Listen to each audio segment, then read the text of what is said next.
হচ্ছে happy to help session, ঠিক আছে? এটা আমাদের একটা ছোট্ট প্রয়াস, যেখানে আমরা চেষ্টা করব মানুষকে হ্যাপি রাখার, হেলদি রাখার এবং সুস্থ রাখার। ওকে,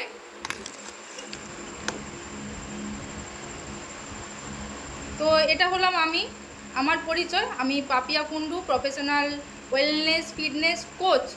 তো ম্যাডাম যেরকম বললেন 3 বছর হয়ে গেছে, হ্যাঁ 3 বছর হতে গেছে আমার অলরেডি বহু মানুষকে আমি হেল্প করছি, হেলথ ওয়াইজ ওয়েল ওয়াইজ, এবং তাদেরকে রেজাল্ট ক্রিয়েট করতে সাহায্য করছি। তো অবশ্যই এখানে ড্রেস প্রপারলি মেনটেন করবেন, অডিও অফ থাকবে, ভিডিও অন থাকবে, আর একটা এমন প্রপারলি জায়গায় বসুন যেখানে কোনো ডিস্টারবেন্স আসবে না, মানে আপনারা আমাদের সাথে কথা বলতে প্রবলেম যাতে না হয়। আর মুভমেন্ট করবেন না, আর ভিডিও